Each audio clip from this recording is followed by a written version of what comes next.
You're not seriously trying to date at your age, are you? My sister Karen laughed across the Sunday brunch table like she'd just told the funniest joke in the world. My daughter Emily didn't even look up from her phone. Mom, you're 57. Maybe it's time to just accept being alone. Then my late husband's mother, Diane, set down her fork with a sharp clink. Robert wouldn't want you embarrassing yourself like this. Everyone nodded like she'd said something wise. I set down my coffee cup. My hands were shaking. That's when I decided to stop telling them anything at all. My name's Rachel. I'm 57 years old, and 5 years ago, I lost my husband Robert after 28 years of marriage. I work as a librarian at a local college. Quiet job, steady. I've got 2 adult kids. Emily's 32, David's 29. After Robert died, I grieved. I grieved properly, the way you're supposed to. But after 3 years, something shifted. I didn't want to be lonely for the next 30 years. I wasn't trying to replace Robert. I just wanted companionship. Someone to talk to over morning coffee. Someone to hold my hand at the movies. But my family? They treated any mention of dating like I was betraying Robert's memory. Like I was supposed to fade quietly into the background and just be grandma. Nothing more. I wasn't young or reckless, but I still had a heart that wanted to be loved. Has your family ever treated you like this? Share your story below. I need to know I'm not the only one who's been told they're too old for happiness. 3 months before everything changed, my sister Karen hosted a family dinner at her house. I'd been seeing someone for a few weeks. Nothing serious yet, but it felt nice. I thought maybe I could mention it, test the waters. So over dessert, I said it casually. I've been seeing someone. The table went silent. Karen's fork froze halfway to her mouth. Seeing someone? Like, dating? I nodded, trying to stay calm. Emily's face hardened instantly. Mom, who is this person? How did you meet them? Through work. Karen cut me off. How old is he? Please tell me you're not being scammed. My son David laughed uncomfortably. Mom, you know there are people who target widows, right? I'm not being scammed, I said.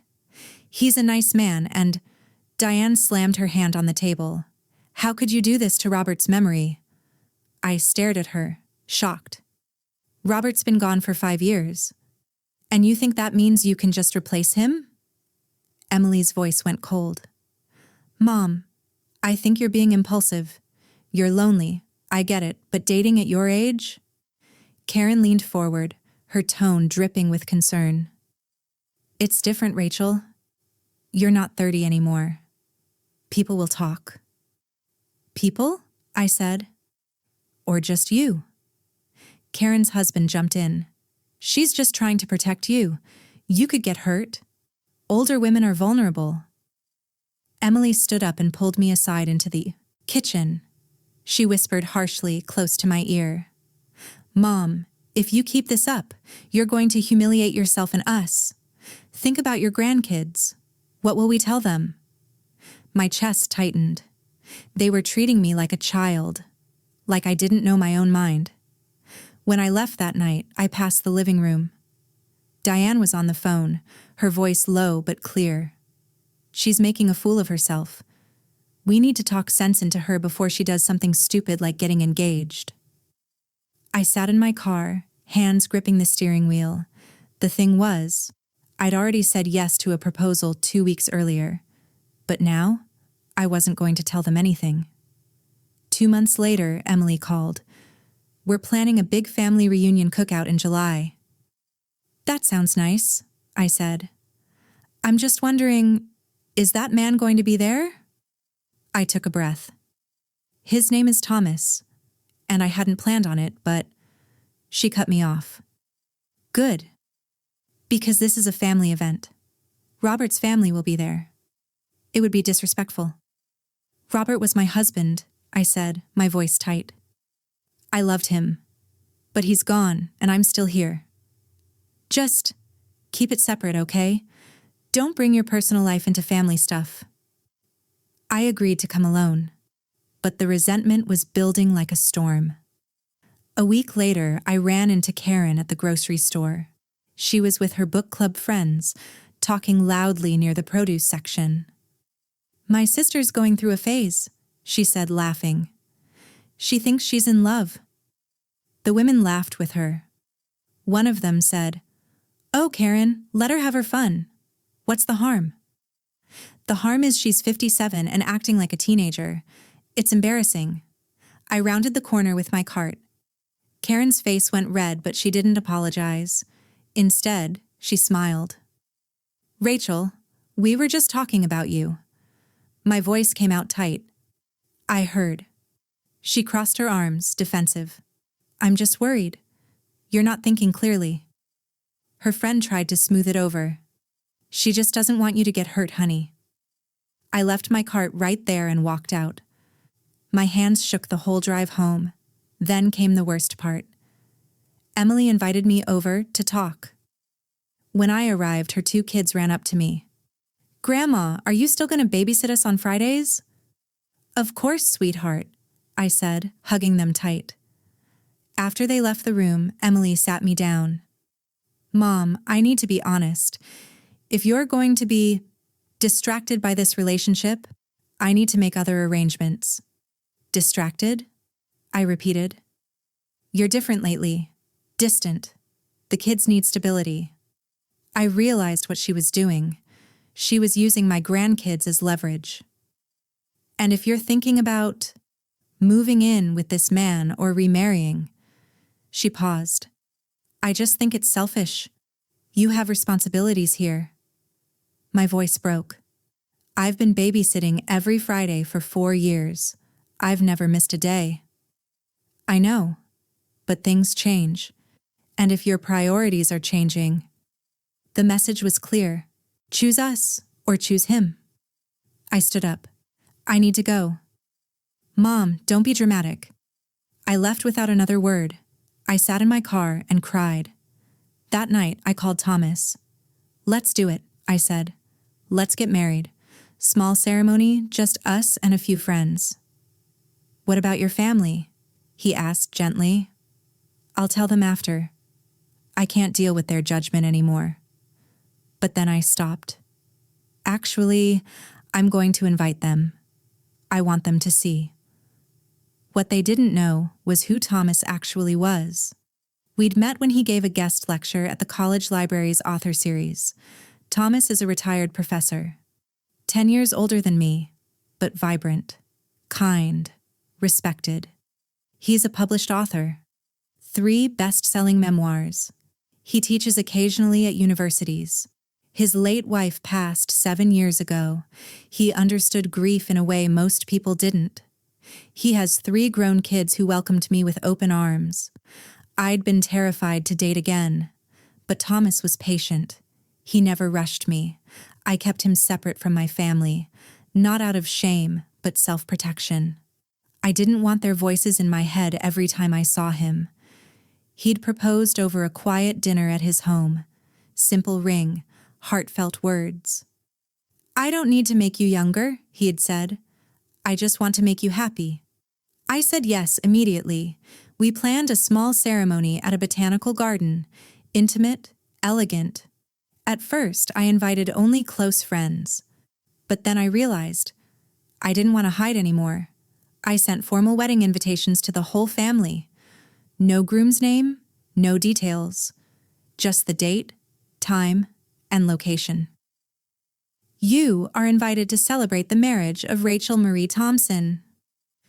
I wasn't hiding, but I wasn't explaining myself either. My best friend Janet helped me plan everything. "Are you sure you want them there?" she asked. "After everything they said?" "I need to do this," I told her. "For me. I need to stop living like I need their approval." "Then let's make it beautiful." We planned a simple but elegant ceremony. Garden setting, small reception, string quartet. Thomas's daughter helped me pick a dress. T-length, ivory, stunning but age-appropriate. The family group chat exploded. Emily: Mom, what is this invitation? Are you actually getting married? Karen: Rachel, this is insane. You barely know this man. David: Mom, can we at least meet him first? Diane: I will not attend this. It's a disgrace to Robert. I didn't respond to the group chat. I sent one private message to each of my kids. I'd love for you to be there, but I'm doing this either way. The day before the wedding, Emily called. Her voice was icy. I'll come, but I'm not happy about this. David sounded worried. Mom, are you sure? What if he's not who you think he is? Karen texted, Fine, I'll be there. Someone needs to witness this disaster. Diane refused to come. The morning of the wedding, I got ready with Janet and Thomas's daughter. You look beautiful, Janet said, adjusting my veil. My hands shook as I put on my earrings. What if they ruin it? I whispered. Thomas's daughter smiled. They can't. This is your day. I wasn't nervous about marrying Thomas. I was nervous about facing them. When my family arrived at the botanical garden, they looked confused. The venue was stunning. Elegant outdoor setup. String quartet playing soft classical music. About 50 guests. Thomas's family and friends. My colleagues, close friends. Karen whispered to Emily, This is actually nice. Emily looked around, uncomfortable. Where is he? Where's this guy? The ceremony began. I walked down the aisle alone. My choice. Symbolic. Thomas stood at the altar, tall, silver-haired, distinguished. Kind eyes that crinkled when he smiled. He wore a perfectly tailored suit. When I reached him, he took my hands, his eyes filled with tears. You look beautiful, he said softly. I smiled. So do you. Behind me, I heard Emily gasp. Thomas wasn't what she expected. Karen leaned to her husband. He's actually handsome. David looked confused, then relieved. During the vows, Thomas spoke first. Rachel, you taught me that life doesn't end with loss, that we can honor who we loved and still open our hearts again. You are brilliant, kind, and stronger than you know. I'm honored to spend whatever time we have left making you smile. I felt tears slide down my cheeks. My turn. Thomas, you never made me feel like I was too much or not enough. You saw me, not as someone's widow, not as someone's mother, but as me. I thought I was done with love. You showed me I was just getting started. The officiant smiled. I understand the groom has a surprise. Thomas pulled out a folded piece of paper. I wrote Rachel a poem. I'm a writer, so she shouldn't be surprised, but... He read a beautiful, eloquent poem about second chances and autumn love. Guests wiped their eyes. Then I heard a woman behind Emily whisper, Wait, is that Thomas Brennan, the author? Emily pulled out her phone, frantically typing. I watched her face change, from confusion to shock to embarrassment. Thomas had written 3 best-selling memoirs. He taught at universities, a respected public intellectual. Karen's face went pale as she recognized him too. After the ceremony, the reception line formed. Thomas's colleagues congratulated us warmly. One said loudly, Thomas talks about you constantly. He's the happiest I've seen him in years. Emily approached, stiff and awkward. Mom, I didn't realize. I stayed calm. Realize what? That that I knew what I was doing? I finished. She looked down, ashamed. Karen tried to save face. He seems lovely, Rachel. I'm happy for you. I met her eyes. Are you? Because 3 weeks ago you called this embarrassing. She had no response. As Thomas and I drove away for our honeymoon, he asked, How do you feel? Free, I said. And I meant it. Over the next few weeks, family members reached out. Emily called. I'm sorry, Mom. I was wrong. You deserve to be happy. We met for coffee. I set boundaries. I forgive you, but things are different now. I won't hide parts of my life to make you comfortable anymore. David apologized sincerely. He met Thomas properly. They got along well. Karen sent a long text, half apology, half excuse. I responded simply, "Thank you." Nothing more. Diane never reached out. I didn't need them to understand anymore. I just needed them to respect my choices. Thomas and I built a beautiful life together, traveling, writing, hosting dinners with both our families. For years, I thought I needed their permission to move on. But standing at that altar, holding Thomas's hands, I realized something. The only permission I ever needed was my own. If you've ever been told you're too old, too much, or too late for happiness, this one's for you. Where are you watching from? Drop it below. I always check, and I want to hear your story.